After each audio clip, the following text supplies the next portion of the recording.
Halo, assalamualaikum anak-anak kelas 4 yang saya sayangi. Selamat pagi semuanya.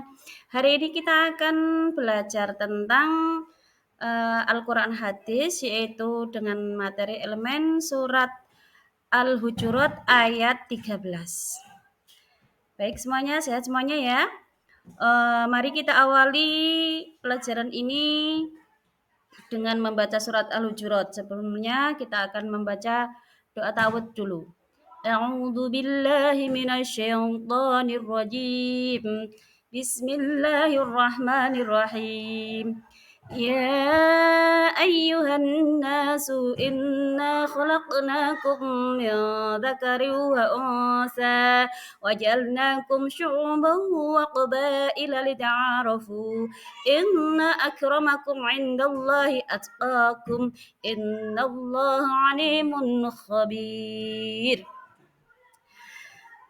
Yang artinya, hai manusia, sesungguhnya kami menciptakan kamu dari seorang laki-laki dan perempuan, dan menjadikan kamu berbangsa-bangsa dan bersuku-suku, agar kita saling mengenal. Sesungguhnya, orang yang paling mulia di antara kamu di hadapan Allah adalah orang yang paling bertakwa di antara kita. Sesungguhnya, Allah Maha Mengetahui lagi Maha Mengenal. Baik anak-anakku semuanya, di materi ini bahwasanya kita disuruh untuk memahami bahwasanya Allah menciptakan manusia itu ada laki-laki dan ada pula perempuan. Kemudian diciptakan dengan bersuku-suku dan berbangsa-bangsa. Dengan tujuan apa? Yaitu agar kita bisa saling mengenal. Kenapa?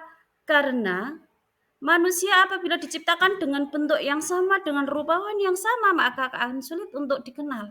Sehingga Allah menciptakan seluruh manusia ini ada laki-laki.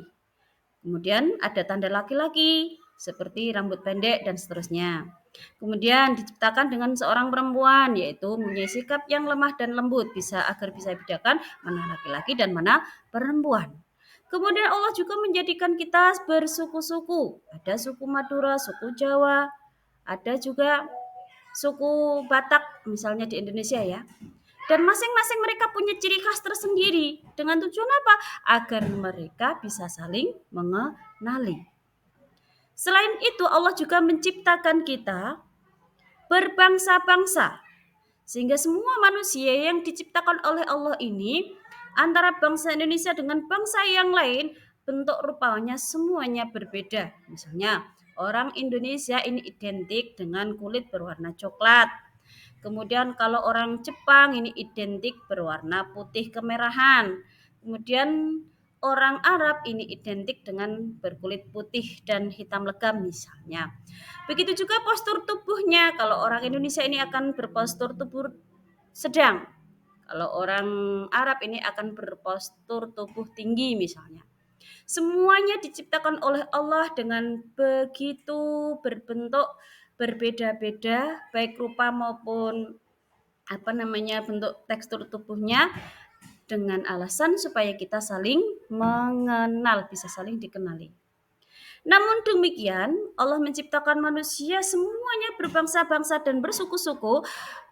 Allah pun punya sebuah kriteria, inna akramakum indallahi atqakum. Semua manusia yang cantik ataupun yang jelek, yang kaya maupun atau yang miskin, itu ada garis besarnya bahwa orang yang paling mulia di sisi Allah bukanlah orang yang paling kaya.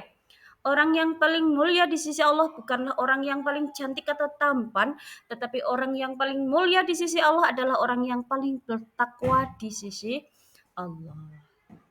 Begitu intinya pelajaran ini, bahwasanya kita harus bersyukur bahwasanya Allah menciptakan manusia dengan bentuk yang berbeda-beda dengan tujuan agar kita saling mengenali. Dan perlu diketahui bahwasanya Allah itu Maha Mengetahui.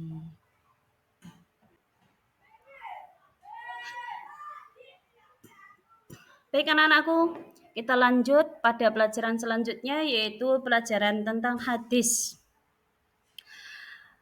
Al-Quran itu tidak akan bisa dipahami dengan sempurna tanpa bersandingan dengan sebuah hadis atau ijma ataupun qiyas. Nah, di sini kita akan membahas sebuah hadis yang ada kaitannya dengan Al-Qur'an surat Al-Hujurat ayat 13, yaitu hadis tentang keragaman. Bahwasanya Allah itu menciptakan manusia berbeda-beda, bersuku-suku dan berbangsa-bangsa.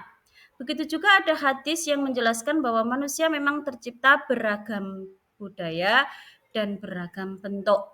Sebagaimana diriwayatkan oleh Imam Ahmad dari Abi Nadrah, yaitu hadatsani man sami'a khutbah Rasulullah sallallahu alaihi wasallam fi wasati ayyami tasyriqi faqala ya ayuhan nas ala inna rabbakum wahidun wa inna abakum wahidun ala la fadlun li arabyun ala ajamyun wal ajamyun ala arabyun wal ahmarun ala aswadun wal aswadun ala akhmarun bittaqwa balagtu qalu balagha Rasulullah sallallahu alaihi wasallam rawu Ahmad an Abi Nadrah. Nah, di sini hadis ini menjelaskan bahwa wahai manusia, ingatlah Tuhan kamu itu satu dan bapak kamu itu satu, yaitu siapa? Nabi Adam. Ingat, dari kesemuanya manusia itu tidak ada yang lebih unggul, itu tidak.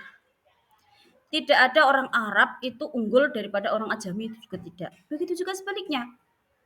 Tidaklah orang Ajami, orang Ajam itu lebih unggul dibandingkan orang Arab, juga tidak. Dan bukan orang yang berkulit merah itu lebih unggul, lebih utama dibandingkan orang yang berkulit hitam. Begitu juga orang yang berkulit hitam itu tidak akan lebih utama dibandingkan orang yang berkulit merah. Namun apa yang paling tertinggi derajat kita sebagai umat manusia yaitu takwa kita di hadapan Allah. Nah, demikian hadis ini menjelaskan bahwasanya kita sebagai umat manusia tidak boleh memandang rendah kepada orang yang berada di bawah kita. Kita juga tidak boleh merasa unggul atau mengunggul-unggulkan orang yang berada di atas kita, baik segi derajat ataupun kedudukannya. Kita tidak boleh memandang rendah ketika orang itu berpenampilan jelek dan sebagainya, tidak. Kita tidak boleh terus menghormati orang yang berparas tubuh tinggi, tampan, cantik, jelita, terus kita agung-agungkan, juga tidak. Kenapa kita tidak boleh membeda-bedakan, mengkelompok-kelompokkan atau mengejek atau menjelekkan orang lain? Itu tidak boleh. Kenapa? Karena akhirnya nanti kita hanya orang yang paling bertakwa lah yang paling mulia di hadapan Allah. Seperti itu. Sehingga kita harus menghormati semua ajaran yang dibawakan oleh Nabi Muhammad SAW. Kita harus menghargai semua umatnya, baik itu muslim atau non-muslim. Jadi kita harus menjaga sikap toleransi kita. Kenapa? Belum tentu orang non-muslim itu lebih rendah daripada kita. Karena segala sesuatunya akan ditentukan oleh Allah Subhanahu wa Ta'ala. Demikian pelajaran ini bisa kami sampaikan. Semoga bisa membawa anak-anak lebih toleransi kepada semua umat, semua pemeluk agama, semua ras dan budaya.